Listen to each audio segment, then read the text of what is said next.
ओम नमो भगवते वासुदेवाय। श्री राधा कृष्णम्भ्याम नमः। श्री गणेशाय नमः। श्रीमद्भागवत महापुराण।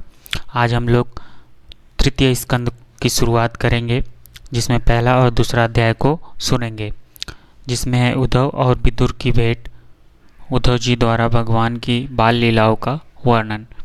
हम लोग द्वितीय स्कंद तक की कथा को सुन चुके हैं।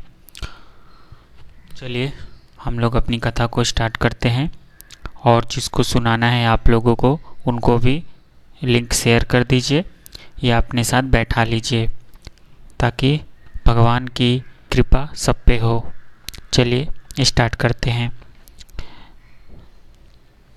ओम नमो भगवते वासुदेवाय। श्री मद्भागवत महापुराण तृतीय स्कंद पहला अध्याय, उद्धव और विदुर की भेंट।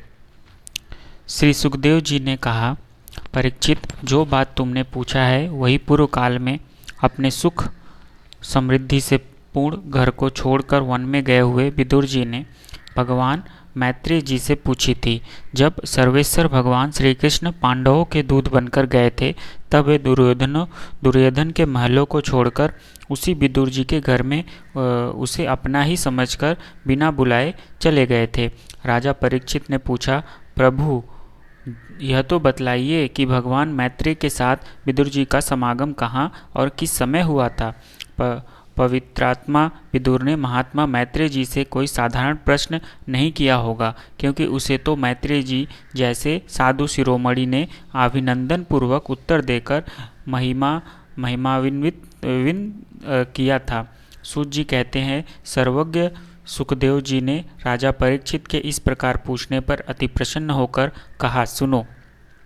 श्री सुखदेव जी कहने लगे, परीक्षित, यह उन दिनों की बात है जब अंधे राजा धृतराष्ट्र ने अन्यायपूर्वक अपने दुष्ट पुत्रों का पालन पोषण करते हुए अपने छोटे भाई पांडु के अनाथ बालकों को लाक्षा भवन में भेजकर आग लगवा दी।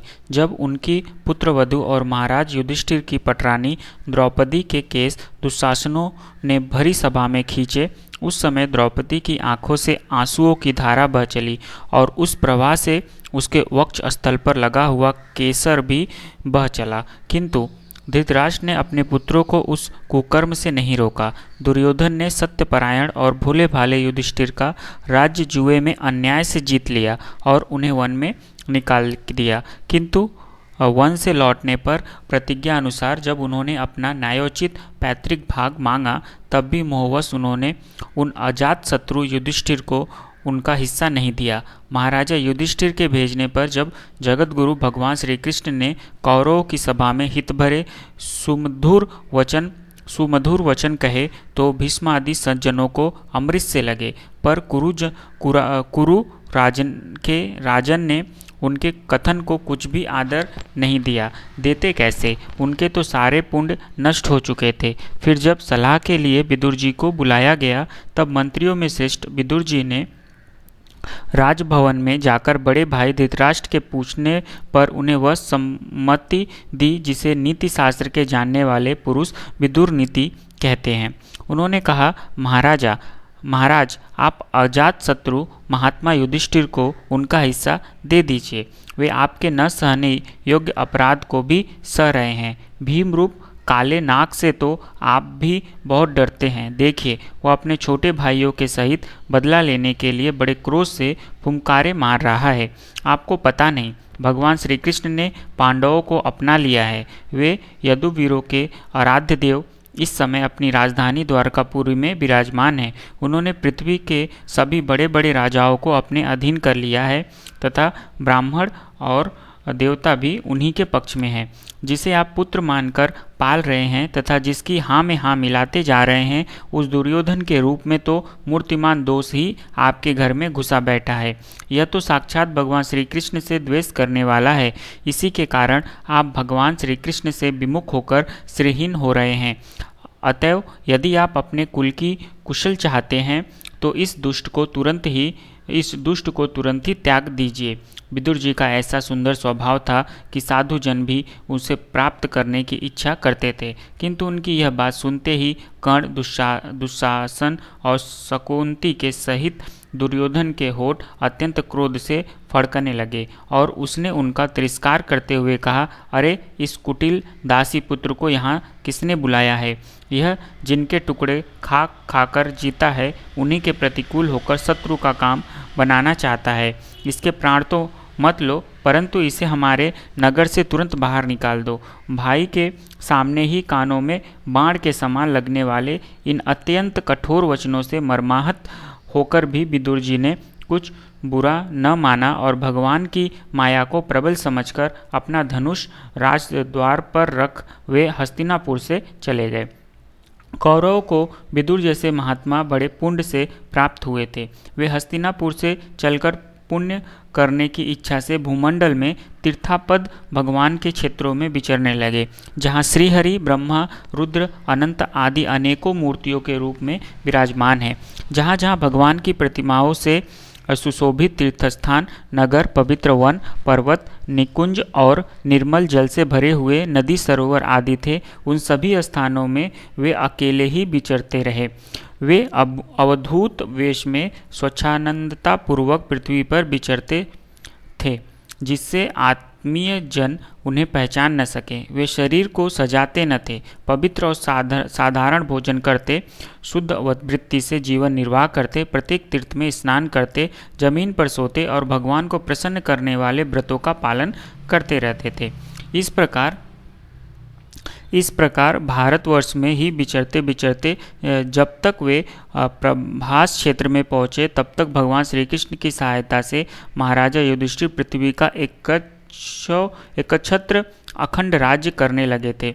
वहाँ उन्होंने अपने कौरव बंधुओं के विनाश का समाचार सुना तो आपस की कलह के कारण परस्पर लड़ भिड़कर उसी प्रकार नष्ट हो गए थे, जैसे अपनी ही रगड़ से उत्पन्न हुई आग से बांसों का सारा जंगल जलकर खाक हो जाता है। यह सुनकर वे शोक करते हुए चुपचाप सरस्वती के तीर पर आए।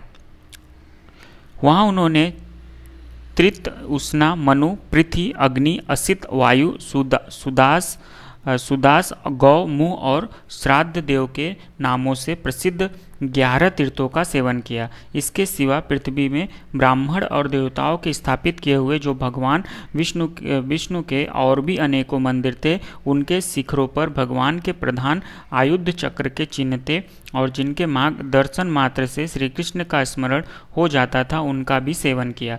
वहाँ से चलकर वे धन धान्य पूर्ण सौराष्ट्र, सौवीर, मत्स्य और कुरु, जंजाल आदि देशों में होते हुए जब कुछ दिनों में यमुना तट पर पहुँचे, तब वहाँ उन्होंने परम भागवत उद्धव जी का दर्शन किया। वे भगवान श्री कृष्ण के प्रख्यात सेवक और अत्यंत शांत स्वभाव थे। वे पहले बृहस्पति जी के शिष्य रह चुके थे। विदुर जी ने उन्हें देखकर प्रेम से गाढ़ आलिंगन किया और उनसे अपने आराध्य भगवान श्री कृष्ण और उनके आश्रित अपने स्वजनों का कुशल समाचार पूछा। विदुर जी कहने लगे, उद्धव जी, पुराण पुरुष बलराम जी और श्री कृष्ण ने अपने ही नाभि कमलों से उत्पन्न हुए ब्रह्मा जी की प्रार्थना से इस जगत में अवतार लिया है। वे पृथ्वी का भार उतारकर सबको आनंद देते हुए अब श्री वसुदेव जी के घर कुशल से रह रहे हैं ना? प्रियवर, हम कुरुवंशियों के परम सुहृद और पूज्य वसुदेव जी, जो पिता के समान उदार पूर्वक अपनी कुंती आदि बहनों को उनके स्वामियों का संतोष कराते हुए उनकी सभी मनचाही वस्तुएं देते आए हैं, आनंद पूर्वक है ना? सारे प्यारे उद्धव जी, यादवों के सेनापति वीरवर प्रभुम्र जी तो प्रसन्न है ना? प्रद्युम्न जी प्रसन्न तो है ना? जो पूर्व जन्म में कामदेव थे तथा जिन्हें देवी रुक्मणी जी ने ब्राह्मणों की आराधना करके भगवान से प्राप्त किया था। सात्वत, वृष्टि, भोज और दाशारवंशी यादवों के अधिपति महाराज उग्रसेन तो सुख से है ना? जिन्होंने राज्य पाने की आशा का सर्वथा परित्याग कर दिया था, किंतु कमल नयन भगवान श्री कृष्ण ने उन्हें फिर से राज सिंहासन पर बैठाया। सौम्य, अपने पिता श्री कृष्ण के समान समस्त रथियों में अग्रणीय श्री कृष्ण तनय सांब सकुशल तो है। ये पहले पार्वती जी के द्वारा गर्भ में धारण किए हुए स्वामी कार्तिकेय है। अनेकों व्रत करके जामवंती ने इन्हें जन्म दिया था, जिन्होंने अर्जुन से रहस्ययुक्त धनुर्विद्या की शिक्षा पाई है। वे सात्यकी तो कुशल पूर्वक है। वे भगवान श्री कृष्ण की सेवा से अनायास ही भगवजनों की उस महान स्थिति पर पहुंच गए हैं जो बड़े बड़े योगियों को भी दुर्लभ है। भगवान के शरणागत निर्मल भक्त बुद्धिमान अक्रूर जी भी प्रसन्न है। न तो श्री कृष्ण के चरण चिन्हों से अंकित ब्रज के मार्ग की रज में प्रेम से अधीर होकर लौटने लगे थे। भोजवंशी देवकी पुत्री देवकी जी अच्छी तरह है ना, जो देवमाता अदिति के समान ही साक्षात विष्णु भगवान की माता है, वैसे वेदत्रयी यज्ञ विस्तार रूप अर्थ को अपने मंत्रों में धारण किए रहती है। उसी प्रकार उन्होंने भगवान श्री कृष्ण को अपने गर्भ में धारण किया था। अब भक्तजनों की कामनाएं पूर्ण करने वाले भगवान अनिरुद्ध जी की सुखपूर्वक है ना, जिन्हें शास्त्र वेदों के आदि कारण और अंतकरण चक्षु के चौथे अंश मन के अधिष्ठाता बतलाते हैं। सौम्य स्वभाव उद्धव जी अपने हृदयेश्वर भगवान श्री कृष्ण का अन्य भाव से अनुसरण करने वाले जो हदिक सत्यभामानंदन चारुणदेष्ट और गद आदि अन्य भगवान के पुत्र हैं, वे सब भी कुशल हैं ना। महाराजा युधिष्ठिर अपनी अर्जुन और श्री कृष्ण रूप दोनों भुजाओं की सहायता से धर्म मर्यादा का न्यायपूर्वक पालन करते हैं ना। मैं दानव की बनाई हुई सभा में इसके राज्य वैभव और दबदबे को देखकर दुर्योधन को बड़ा डाह हुआ था। अपराधियों के प्रति अत्यंत असहिष्णु भीमसेन ने सर्प के समान दीर्घकालीन क्रोध को छोड़ दिया है क्या? जब वे गदा युद्ध में तरह तरह के पैतरे बदलते थे, तब उनके पैरों की धमक से धरती डोलने लगती थी। जिनके वाणों के जाल से छिपकर किरात वेशधारी अतएव किसी की पहचान में न आने वाले भगवान शंकर प्रसन्न हो गए थे। वे रथी और यूथपतियों का सुयश बढ़ाने वाले गांडीवधारी अर्जुन तो प्रसन्न है ना। अब तो उनके सभी शत्रु शांत हो चुके होंगे। पलक जिस प्रकार नेत्रों की रक्षा करते हैं, उसी प्रकार कुंती के पुत्र युधिष्ठिर आदि जिनकी सर्वदा संभाल रखते हैं, और कुंती ने ही जिसका लालन पालन किया है, वे माद्री के यमज पुत्र नकुल सहदेव कुशल से तो है ना। उन्होंने युद्ध में शत्रु से अपना राज उसी प्रकार छीन लिया जैसे दो गरुड़ इंद्र के मुख से अमृत निकाल लाए। अहो बेचारी कुंती तो राजर्षि श्रेष्ठ पांडु के वियोग में मृत प्राय सी होकर भी इन बालकों के लिए ही प्राण धारण किए हुए है। रथियों में श्रेष्ठ महाराजा पांडु ऐसे अनुपम वीर थे कि उन्होंने केवल एक धनुष लेकर ही अकेले चारों दिशाओं को जीत लिया था। सौम्य स्वभाव उद्धव जी, मुझे तो अंध पतन की ओर जाने वाले उन धृतराष्ट्र के लिए बार बार शोक होता है, जिन्होंने पांडवों के रूप में अपने परलोकवासी भाई पांडु से ही द्रोह किया तथा अपने पुत्रों की हाँ में हाँ मिलाकर अपने हित चिंतक मुझको भी नरक से निकलवा दिया। किंतु भाई, मुझे इसका कुछ भी खेद अथवा आश्चर्य नहीं है। जगदीधाता भगवान श्री कृष्ण ही मनुष्यों की सी लीलाएं करके लोगों की मनोवृत्तियों को भ्रमित कर देते हैं। मैं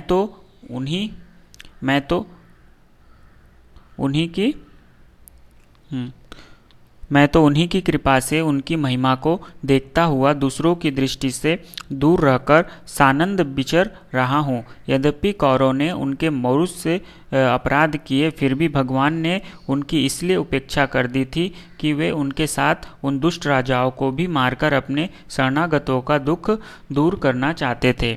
वे धन विद्या और जाति के मद से अंधे होकर कुमार्गगामी हो रहे थे और बार बार अपनी सेनाओं से पृथ्वी को कपा रहे थे। उद्धव जी, भगवान श्री कृष्ण जन्म और कर्म से रहित है, फिर भी दुष्टों का नाश करने के लिए और लोगों को अपनी ओर आकर्षित करने के लिए उनके दिव्य जन्म कर्म हुआ करते हैं। नहीं तो भगवान की तो बात ही क्या, दूसरे जो लोग गुणों से पार हो गए हैं उनमें भी ऐसा कौन है जो इस कर्माधीन देह के बंधन में पड़ना चाहेगा। अतः मित्र, जिन्होंने अजन्मा होकर भी अपनी शरण में आए हुए समस्त लोकपाल और आज्ञाकारी भक्तों का प्रिय करने के लिए यदुकुल में जन्म लिया है, उन पवित्र कीर्ति श्रीहरि की बातें सुनाओ। यहाँ पे हमारा पहला अध्याय समाप्त होता है। अब हम लोग दूसरा अध्याय को सुनेंगे। दूसरा अध्याय उद्धव जी द्वारा भगवान की बाल लीलाओं का वर्णन। श्री सुखदेव जी कहते हैं, जब विदुर जी ने परम भक्त उद्धव से इस प्रकार उनके प्रियतम श्री कृष्ण से संबंध रखने वाले बातें पूछी, तब उन्हें अपने स्वामी का स्मरण हो आया और वे हृदय भर आने के कारण कुछ भी उत्तर न दे सके। जब वे 5 वर्ष के थे तब बालकों की तरह खेल में ही श्री कृष्ण की मूर्ति बनाकर उनकी सेवा पूजा में ऐसे तन्मय हो जाते थे कि कलेवे के लिए माता के बुलाने पर भी उसे छोड़कर नहीं जाना चाहते थे। अब तो दीर्घ काल से उन्हीं की सेवा में रहते रहते ये बूढ़े हो चले थे। अतः विदुर जी के पूछने से उन्हें अपने प्यारे प्रभु के चरण कमलों का स्मरण हो आया। उनका चित्त विरह से व्याकुल हो गया। फिर वे कैसे उत्तर दे सकते थे। उद्धव जी की श्री कृष्ण के चरणारविंद मकरंद सुधा से सराबोर होकर 2 घड़ी तक कुछ भी नहीं बोल सके। तीव्र भक्ति योग से उसमें डूबकर वे आनंद मग्न हो गए। उनके सारे शरीर में रोमांस हो आया तथा मुंदे हुए नेत्रों से प्रेम के आंसुओं की धारा बहने लगी। उद्धव जी को इस प्रकार प्रेम प्रवाह में डूबे हुए देखकर विदुर जी ने उन्हें कृत्य माना। कुछ समय बाद जब उद्धव जी भगवान के प्रेम धाम से उतरकर पुनः धीरे धीरे संसार में आए, तब अपने नेत्रों को पोंछकर भगवल लीलाओं का स्मरण हो आने से विस्मित हो विदुर जी से इस प्रकार कहने लगे। उद्धव जी बोले, विदुर जी, श्री कृष्ण रूप सूर्य के छिप जाने से हमारे घरों को काल रूप अजगर ने खा डाला है। वे श्रीहीन हो गए हैं। अब मैं उनकी क्या कुशल सुनाऊं। ओह, यह मनुष्य लोग बड़ा ही अभागा है। इसमें भी यादव तो नितांत भाग्यहीन है, जिन्होंने निरंतर श्री कृष्ण के साथ रहते हुए भी उन्हें नहीं पहचाना।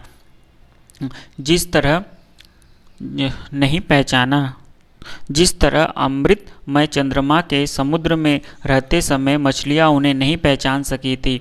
यादव लोग मन के भाव को ताड़ने वाले बड़े समझदार और भगवान के साथ एक ही स्थान में रहकर क्रीड़ा करने वाले थे, तो भी उन सब ने समस्त विश्व के आश्रय सर्वांतर्यामी श्री कृष्ण को एक श्रेष्ठ यादव ही समझा। किंतु भगवान की माया से मोहित इन यादव और इनसे व्यर्थ का बैर ठानने वाले शिशुपाल आदि के अवहेलना और निंदा सूचक वाक्यों से भगवत प्राण महानुभावों की बुद्धि भ्रम में नहीं पड़ती थी। जिन्होंने कभी तप नहीं किया, उन लोगों को भी इतने दिनों तक दर्शन देकर अब उनकी दर्शन लालसा को तृप्त किए बिना ही वे भगवान श्री कृष्ण अपने त्रिभुवन मोहन श्री विग्रह को छिपाकर अंतर्ध्यान हो गए हैं और इस प्रकार उन्होंने मानो उनके नेत्रों को ही छीन लिया है। भगवान ने अपनी योग माया का प्रभाव दिखाने के लिए मानव लीलाओं के योग्य जो दिव्य श्री विग्रह प्रकट किया था, वह इतना सुंदर था कि उसे देखकर सारा जगत तो मोहित हो ही जाता था, वे स्वयं भी विस्मित हो जाते थे। सौभाग्य और सुंदरता की पराकाष्ठा भी उस रूप में उससे आभूषण भी विभूषित हो जाते थे। धर्मराज युधिष्ठिर के राजसूय यज्ञ में जब भगवान के उस नयन विराम रूप पर लोगों की दृष्टि पड़ी थी, तब त्रिलोकी ने यही माना था कि मानव सृष्टि की रचनाओं में विधाता की कितनी चतुराई है। अब सब इसी रूप में पूरी हो गई है। उनके प्रेम पूर्ण हास्य विनोद और लीला में चितवन से सम्मानित होने पर ब्रज बालाओं की आंखें उन्हीं की ओर लग जाती थी और उनका चिंत भी ऐसा तल्लीन हो जाता था कि वे घर के काम धंधों को अधूरा ही छोड़कर जड़ पुतलियों की तरह खड़ी रह जाती थी। चराचर जगत और प्रकृति के स्वामी भगवान ने जब अपने शांत रूप महात्माओं को अपने ही घोर रूप असुरों से सताए जाते देखा, तब वे करुणा भाव से द्रवित हो गए और अजन्मा होने पर भी अपने अंश बलराम जी के साथ काष्ठ में अग्नि के समान प्रकट हुए। अजन्मा होकर भी वसुदेव जी के यहाँ जन्म लेने की लीला करना, सबको अभय देने वाले होने पर भी मानो कंस के भय से ब्रज में जाकर छिप रहना और अनंत पराक्रमी होने पर भी कालय वन के सामने मथुरापुरी को छोड़कर भाग जाना, भगवान की ये लीला याद आकर मुझे बेचैन कर डालती है। उन्होंने जो देवकी वसुदेव की चरण वंदना करके कहा था, पिताजी माताजी, कंस का बड़ा भय होने के कारण मुझसे आपकी कोई सेवा न बन सकी। आप मेरे इस अपराध पर ध्यान न देकर मुझ पर प्रसन्न हो। श्री कृष्ण की ये बातें जब याद आती है तब आज भी मेरा चित्त अत्यंत व्यथित हो जाता है। जिन्होंने काल रूप अपने भ्रुकुटी विलास से ही पृथ्वी का सारा भार उतार दिया था, उन श्री कृष्ण के पाद पद्म पराग का सेवन करने वाला ऐसा कौन पुरुष है जो उसे भूल सके। आप लोगों ने ये राजसूय यज्ञ में प्रत्यक्ष ही देखा था। श्री कृष्ण से द्वेष करने वाले शिशुपाल को वह सिद्धि मिल गई जिसकी बड़े बड़े योगी भली भांति योग साधना करके स्पृहा करते रहते हैं। उनका विरह भला कौन सह सकता है। शिशुपाल के ही समान महाभारत युद्ध में जिन दूसरे योद्धाओं ने अपनी आंखों से भगवान श्री कृष्ण के नयनाभिराम मुख कमल का मकरंद पान करते हुए अर्जुन के बाणों से विध कर प्राण त्याग किया, वे पवित्र होकर सबके सब भगवान के परम धाम को प्राप्त हो गए। स्वयं भगवान श्री कृष्ण तीनों लोकों के अधीश्वर है, उनके समान भी कोई नहीं है, उनसे बढ़कर तो कौन होगा। वे अपने स्वतः सिद्ध ऐश्वर्य से ही सर्वदा पूर्ण काम है। इंद्रादि असंख्य लोकपाल नाना प्रकार की भेंटें लाकर अपने अपने मुकुटों के अग्रभाग से उनके चरण रखने की चौकी को प्रणाम किया करते हैं। विदुर जी, वे ही भगवान श्री कृष्ण राज सिंहासन पर बैठे हुए उग्रसेन के सामने खड़े होकर निवेदन करते थे, देव हमारी प्रार्थना सुनिए। उनके इस सेवा भाव की याद आते ही हम जैसे सेवकों का चित्त अत्यंत व्यथित हो जाता है। पापिनी पुतना ने अपने स्तनों में हलाहल विष लगाकर श्री कृष्ण को मार डालने की नियत से उन्हें दूध पिलाया था। उनको भी भगवान ने वह परम गति दी जो धाय को मिलनी चाहिए। उन भगवान श्री कृष्ण के अतिरिक्त और कौन दयालु है जिसकी शरण ग्रहण करे। मैं असुरों को भी भगवान का भक्त समझता हूँ, क्योंकि वैर भाव जनित क्रोध के कारण उनका चित्त सदा श्री कृष्ण में लगा रहता था और उन्हें रणभूमि में सुदर्शन चक्रधारी भगवान को कंधे पर चढ़ाकर झपटते हुए गरुण जी के दर्शन हुआ करते थे। ब्रह्मा जी की प्रार्थना से पृथ्वी का भार उतार कर उसे सुखी करने के लिए कंस के कारागार में वसुदेव देवकी के यहाँ भगवान ने अवतार लिया था। उस समय कंस के डर से पिता वसुदेव जी ने उन्हें नंद बाबा के ब्रज में पहुँचा दिया था। वहाँ वे बलराम जी के साथ 11 वर्ष तक इस प्रकार छिपकर रहे कि उनका प्रभाव ब्रज के बाहर किसी पर प्रकट नहीं हुआ। यमुना के उपवन में जिसके हरे भरे वृक्षों पर कलरव करते हुए पक्षियों के झुंड रहते हैं, भगवान श्री कृष्ण ने बछड़ों को चराए हुए ग्वाल बालों की मंडलियों के साथ विहार किया था। वे ब्रज वासियों की दृष्टि आकृष्ट करने के लिए अनेकों बाल लीला उन्हें दिखाते थे। कभी रोने से लगते, कभी हंसते और कभी सिंह शावक के समान मुग्ध दृष्टि से देखते। फिर कुछ बड़े होने पर वे सफ़ेद बैल और रंग बिरंगी शोभा की मूर्ति कौवों को चराते हुए अपने साथी गोपों को बांसुरी बजा कर रिझाने लगे। इसी समय जब कंस उन्हें मारने के लिए बहुत से मायावी और मनमाना रूप धारण करने वाले राक्षस भेजे, तब उनको खेल खेल में भगवान ने मार डाला, जैसे बालक खिलौने को तोड़ फोड़ डालता है। कालिया नाग का दमन करके विष मिला हुआ जल पीने से मरे हुए ग्वाल बालों और गौवों को जीवित कर उन्हें कालिया दह का निर्दोष जल पीने की सुविधा कर दी। भगवान श्री कृष्ण ने बढ़े हुए धन का सद्व्यय कराने की इच्छा से श्रेष्ठ ब्राह्मणों के द्वारा नंद बाबा से गोवर्धन पूजा कर योग्य करवाया। भद्र इससे अपना मान भंग होने के कारण जब इंद्र ने क्रोधित होकर ब्रज का विनाश करने के लिए मूसलाधार जल बरसाना आरंभ किया, तब भगवान ने करुणावश खेल ही खेल में छत्ते के समान गोवर्धन पर्वत को उठा लिया और अत्यंत घबराए हुए ब्रजवासियों की तथा उनके पशुओं की रक्षा की। संध्या के समय जब सारे वृंदावन में शरद के चंद्रमा की चांदनी छिटक जाती, तब श्री कृष्ण उसका सम्मान करते हुए मधुर गान करते और गोपियों के मंडल की शोभा बढ़ाते हुए उनके साथ रास विहार करते। प्रेम से बोलो राधे राधे। जय श्री कृष्णा। आज यहाँ पे हमारा दूसरा अध्याय खत्म होता है। नेक्स्ट वीडियो में हम लोग तीसरा और चौथा अध्याय में भगवान के लीला का वर्णन सुनेंगे। इसी तरह हमारे साथ जुड़े रहने के लिए श्रीमद् भागवत पुराण सुनते रहिए। जय श्री कृष्णा। राधे राधे।